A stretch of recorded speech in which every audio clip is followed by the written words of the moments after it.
I came to 24. Someone invited me and said that there was really cool music. My husband and I had not been to a church in quite a while. I was raised in a church. I was going to a church and was involved in a youth group. Knew I had a relationship with Christ, but I always somehow felt like all the people at church around me were perfect and had things all together. Because they appeared that way. They didn't really talk about their problems. So I found myself, even when I was young, just trying really hard to be really, really good and trying to do all these things that I thought would make me a better Christian. I knew that didn't earn my salvation. I knew that it was given to me, but somehow I just felt like that was what you were supposed to do. But I eventually got to a point where I just kind of knew that I could not be as good as the rest of those people because I just wasn't a good person. I didn't feel like a good person. If there was a right way and a wrong way, I generally gravitated to the wrong way. Even though I would want to do the right way, I just didn't. And so I would feel like I was not welcomed or didn't need to be in a church. So I basically started on a journey of running from God. And ended up pregnant and delivered my son when I was just barely 19 years old. So I dropped out of college and partying and doing lots of things that definitely weren't glorifying to God, and found myself at 21 pregnant. Kind of hit a new low. He definitely opened my eyes when I was 21 and pregnant, and already a single mom. So I called it into a Christian radio show, and I prayed and I said, okay, God, I'm going to ask these people what to do, and whatever they tell me to do, that's what I'm going to do. So I called in and talked to them about the situation, and they said, you need to place this baby for adoption. It's not fair that you keep the baby when you already have a child. There's so many families that would love to have a child. It's not fair to you. It's not fair to the child that you have. And so I was determined from that day, that's what God wants me to do, and that's what I'm going to do. A lot of people didn't necessarily agree. A lot of people gave me a hard time, but God prevailed, and God pointed me to a family, a Christian family. And so it was an open adoption.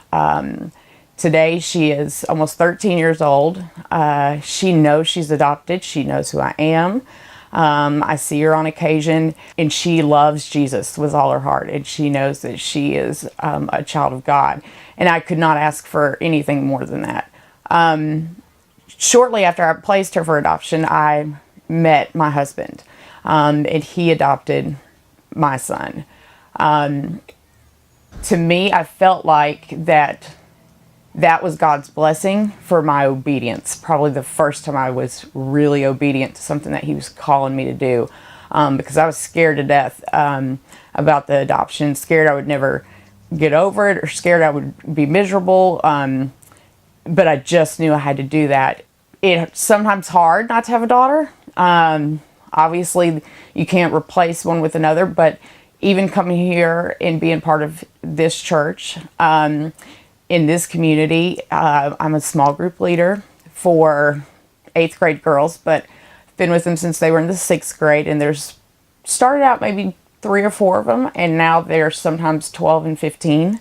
So it's really kind of neat, because it's almost like by giving my daughter to a family to be raised by them, God has blessed me by allowing me to be a part of 12 to 15 other daughters of, other families, and to have an influence in their life. And so to me, that's huge. And I know that's God at work, without a doubt. We have our chamly, which stands for church family. To us, it's family. My sons have grown up, or are growing up, around some very godly men. I have no doubt that my 15-year-old could go to 5 different guys if he had something he really needed to talk about, and they would all point him to Christ, and they would hold him accountable, and they would love him. And the same is true for my younger son and for my husband. there really are no words. I have no way of expressing just how great it is to be connected to people solely based on the fact that you have the same purpose and you know that you are here to bring glory to Christ, and that alone is what bonds you together. And so I am beyond blessed by this community, and by 24, and it's God at work, and it's a beautiful thing, and I do look forward to seeing what He's going to do in the future.